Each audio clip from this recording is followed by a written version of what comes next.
कैसे आप सभी लोग। तो चलिए आज का लेक्चर हम लोग देखते हैं। आज के लेक्चर में हम क्या डिस्कशन करने वाले हैं। तो देखो, मैंने आपको जीओई के बारे में बताया था कि गेम ऑफ एफिशिएंसी के अंदर हम लोग 4 तरीके के मेथड पढ़ेंगे। ठीक है, 4 मेथड पढ़ेंगे कि कैसे काम करना है। पहला तो एक नॉर्मल मेथड हो गया, ठीक है, कि आप सपोर्ट रेजिस्टेंस या आप इस तरीके का सपोर्ट रेजिस्टेंस बना के मार्केट को ट्रैक आउट करके इस पर काम कर सकते हैं, जिसको हम पैटर्न भी बोलते हैं कि भाई ठीक है, ये एक पैटर्न है कि मार्केट ऊपर जा रहा है, नीचे आ रहा है, ऊपर जा रहा है, नीचे आ रहा है। ब्रेकआउट पे थोड़ा बहुत स्कैल्पिंग कर लिए, उसके बाद फेक ब्रेकआउट हो गया मार्केट के अंदर, देन वहाँ से मार्केट फॉल किया, उसके बाद मार्केट इसको ब्रेक करके फिर एक बार दिया। उसके बाद दूसरा हमने आपको क्या बताया था, हमने आपको पिवट पॉइंट स्ट्रेटजी भी वहाँ पर बताई थी कि पिवट पॉइंट स्ट्रेटजी क्या है। अब देखो, पिवट पॉइंट स्ट्रेटजी में हमने 2 वीडियो आपके लिए बना के रखा है। एक तो पहले हमने आपको बताया कि सेंट्रल पिवट लाइन क्या होती है, सपोर्ट लाइन क्या होती है, रेजिस्टेंस लाइन क्या होती है। दूसरा, वहाँ पर मैंने एक लाइव वीडियो के माध्यम से भी आपको समझाया था कि किस तरीके से आप वहाँ पर ट्रेड कर सकते हो। अब ये सारी चीज़ें तो आपको समझ में आ गई, लेकिन बहुत बार ऐसे लोग भी मुझे मिलते हैं जो लोग मार्केट के अंदर 9:15 से लेकर, ठीक है, ये स्ट्रेटजी उनके लिए है, जो व्यक्ति 9:15 से लेकर कम से कम कुछ नहीं तो कुछ नहीं 12 बजे तक ही केवल ट्रेड करना चाहते हैं। उनके लिए क्या स्ट्रेटजी है। देखिए, अगर आप जीओई के अंदर बात करेंगे तो आपको तीसरा जो मेथड आज हम लोग एंट्री करने का सिखा रहे हैं, दैट इज एसएल हंटिंग। अब एसएल हंटिंग को समझने के लिए देखिए दोस्तों, एक दिन में आप समझेंगे नहीं। मैं आज आपको सारा प्रारूप बता दे रहा हूँ, मतलब ए से लेके जेड तक चीज़ें मैं आपको बता दूंगा, बेसिक से एकदम शुरू करूंगा, बहुत मज़ा आएगा आपको। लेकिन पहले कुछ दिन है ना, मैं चाहता हूँ कि कम से कम 5 से 7 दिन आप इसको एज अ पेपर ट्रेडिंग की तरफ लें, क्योंकि आपको लगेगा कि नहीं यार, सच में यहाँ पर एसएल हंटिंग हो रहा है, हम यहाँ पर काम कर लें। क्योंकि जब हम एसएल हंटिंग की बात करते हैं तो हमें समझना ये पड़ता है कि जो एसएल हम टारगेट कर रहे हैं, जिस एसएल को, उस एसएल को टारगेट करने के पीछे जो प्लेयर खड़े होंगे उनका क्या रोल होगा। तो अगर आप एसएल हंटिंग सीखना चाहते हो तो आपको बहुत इंपॉर्टेंटली पहले ये समझना पड़ेगा कि आपको सपोर्ट रेजिस्टेंस लगाने आना चाहिए। जैसा मैंने आपको बताया था कि सपोर्ट रेजिस्टेंस कैसे लगाएंगे, उसको मैं रिवाइज कर दूंगा। यानी पहली क्लास में जो आपने सपोर्ट रेजिस्टेंस लगाना सीखा था, उसको मिक्स करके ही आप क्या करोगे, यहाँ पर बेसिकली परफॉर्म करोगे एसएल हंटिंग। तो चलो, ये थर्ड पार्ट है, इसको हम लोग एनालाइज करते हैं। उसके बाद फोर्थ पार्ट जो जीओई का आएगा, यानी जो कल वीडियो में बनाऊंगा, उसमें मैं डिकोडिंग के बारे में आपको समझाऊंगा कि डिकोडिंग क्या होता है, कैसे होता है, किस तरीके से आप डिकोडिंग के ऊपर काम कर सकते हो। सबसे पहले जब हम एसएल हंटिंग की बात करते हैं तो हमारे दिमाग में ना, ऐसा कोई भी बंदा जो एसएल हंटिंग के ऊपर काम करना चाहता है, उसके दिमाग में 3-4 चीज़ें बहुत क्लियर होनी चाहिए।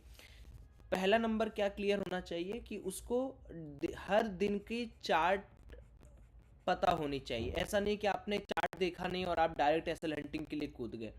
दूसरी चीज़, आपको ये पता होना चाहिए कि मार्केट के अंदर, ठीक है, हमेशा याद रखिए, कितनी सी बड़ी न्यूज हो, ठीक है, चाहे जितना भी बड़े से बड़ा न्यूज हो, अगर मार्केट के पार्टिसिपेंट यानी सब लोग को ये लग रहा है कि मार्केट को ये न्यूज पता है, तो मार्केट वैसा कभी भी काम नहीं करेगा। तो एसएल हंटिंग के अंदर हमेशा आपको अलग सोचना है, थोड़ा हटके सोचना है कि मार्केट के अंदर हम थोड़ा हटके काम करेंगे।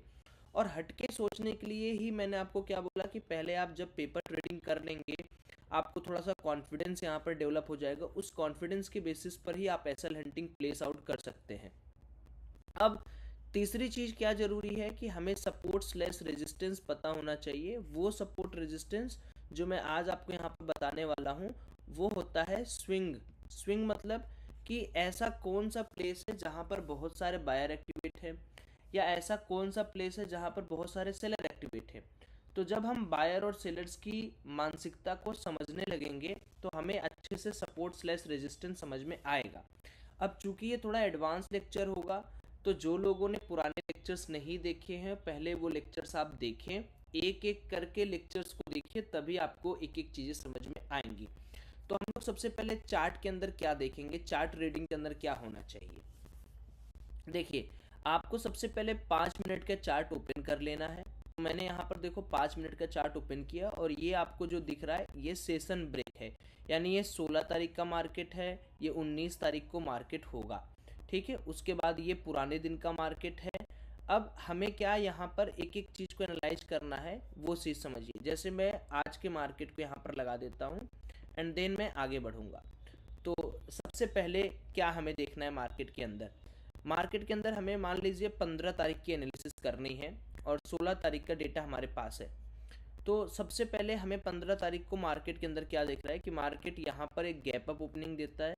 गैप अप ओपनिंग देने के बाद मार्केट नीचे जाता है। ठीक है, यहाँ पर जो लोग शॉर्ट स्टार्ट किए होंगे, या तो केस नंबर 1 ये होगा कि वो अपना मतलब शॉर्ट कर रहे होंगे, या तो जो प्रीवियस डे मार्केट इतना रन किया है उनका प्रॉफिट बुकिंग मार्केट यहाँ पे आया होगा।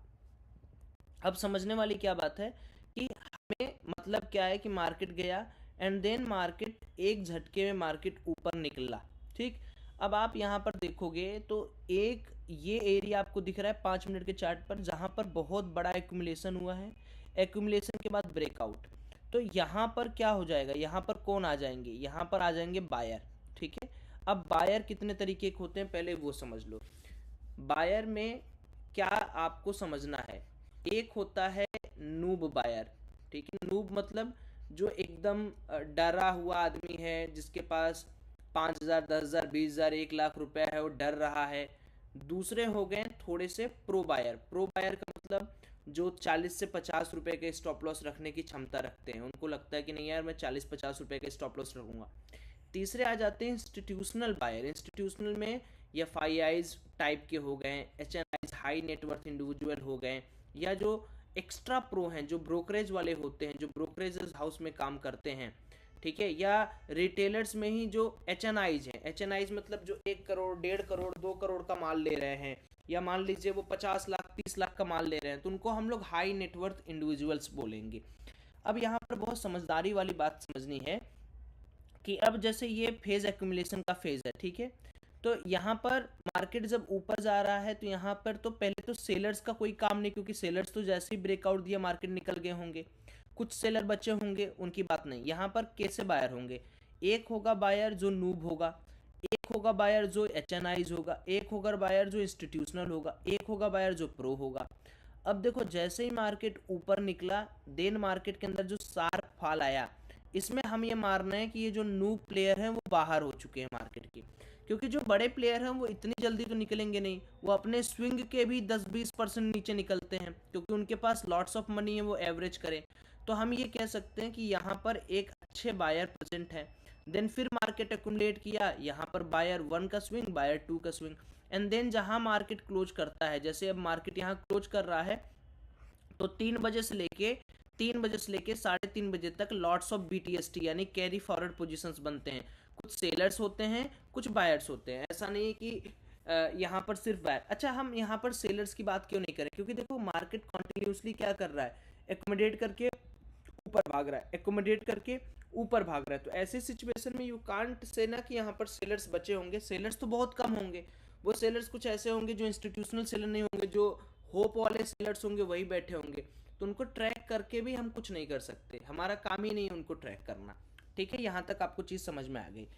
नाउ द थिंग इज कि अगर आप दूसरी तरीके से आप इसको समझना चाहो तो हम ये बोलेंगे ये बायर है, ठीक, फिर ये बायर है, उसके बाद यहाँ पर हमारे पास बायर और सेलर यहाँ पर प्रेजेंट है। नाउ द थिंग इज कि मार्केट के अंदर हमें ये दिख रहा है कि बायर की मात्रा ज़्यादा है और आज की मार्केट के अंदर हमें काम करना है। देखो कैसे एक एक चीज़ को मैं यहाँ पर लिंक अप करूँगा, आप देखना। ठीक, हमें क्या दिखा कि भैया बायर तो बहुत अच्छे से मार्केट के अंदर बैठे हुए हैं।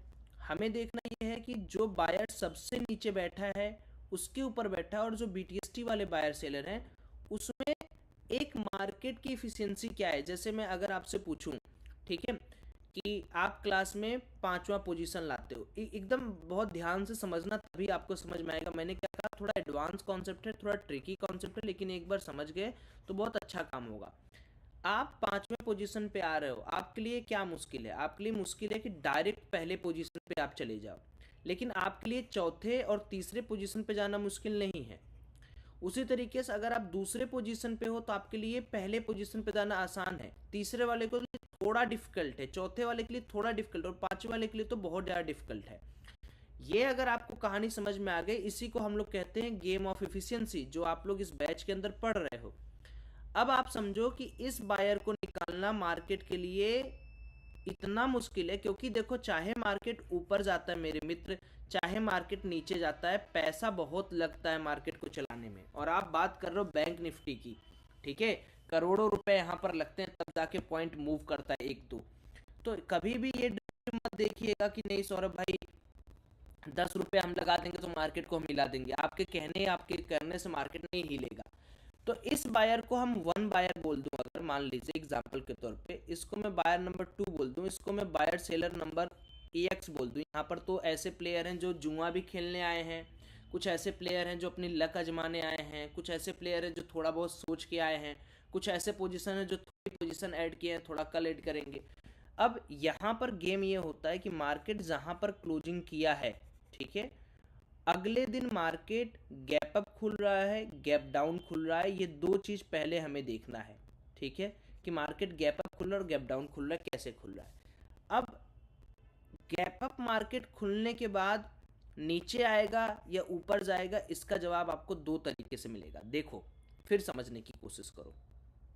आज मार्केट ने क्या किया, क्लोजिंग पॉइंट यहाँ था, मार्केट ने क्लोजिंग पॉइंट से 150 से 200 पॉइंट का मूवमेंट दिया। अब बैंक निफ्टी के लिए BTST में जो सिग्निफिकेंट, मैं क्या कहता हूँ आपको, जब भी आपको गैप अप या गैप डाउन समझना हो तो आप गैप अप और गैप डाउन को दो तरीके से समझा करो।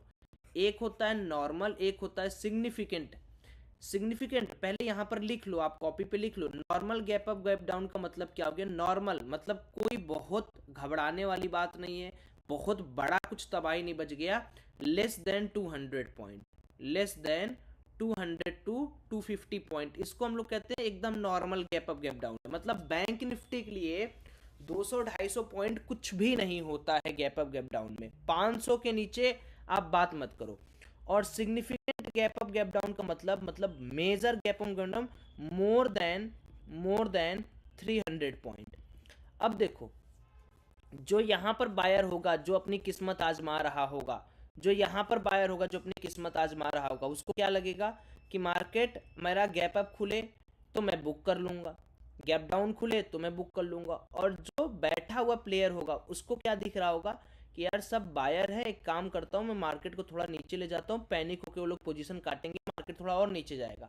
आखिर पैसा जैसे मान लो यहाँ पर मार्केट के अंदर ऐसे ऐसे ऐसे से बाइंग किया जा रहा है, ठीक, अगर मुझे पैसा कमाना है तो गैप अप के बाद अगर मैं थोड़ा सा शॉर्ट कर दूं, मतलब मैं बड़ा प्लेयर हूं, मैं अगर मार्केट थोड़ा गिरा दूं और पैनिकनेस आने लगे तो तुम सब लोग अपनी पोजीशन और तेज काटने लगोगे। एग्जांपल के तौर पे मान लो मैं ऑपरेटर हूं, तो मैं 200 करोड़ लगा के मार्केट के अंदर दो रेड कैंडल बना दिया, उसका फायदा मुझे क्या होगा, तुम सब अपनी पोजीशन काटोगे तो जो तुम्हारे 200-400 करोड़ रुपए लगे हैं कम्युलेटिव के, उसका भी फायदा, यानी 200 करोड़ लगा के मैंने यहाँ 400 करोड़ बना के मैं एग्जिट कर दिया। तो यही गेम आपको समझना है कि भैया अगर मार्केट नॉर्मल खुला है तब तो जो बड़ा प्लेयर है उसके पास इतना पैसा है कि वो इस वाले बंदे को तो एटलीस्ट टारगेट कर ही सकता है कि तुम अपना स्टॉप लॉस काटो। लेकिन सपोज करो इसी का उल्टा हो जाए, 300-400 पॉइंट मार्केट खुल जाए, तब तो ये वाला जो प्लेयर है, यहाँ वाला जो BTST ले गया था बायर वाला, ये तो खूब अच्छे प्रॉफिट में बैठ जाएगा। फिर इसको क्या डर रहेगा, आप 100, 150, 200 पॉइंट मूव कराओगे, ये कहेगा नहीं मैं और पैसा लगाऊंगा, क्योंकि ऑलरेडी जो 1 लाख का माल ले गया होगा 300-400 पॉइंट में उसको 50 से 60 हजार का प्रॉफिट दिख रहा होगा, तो इसके पास तो प्लेंटी ऑफ टाइम है।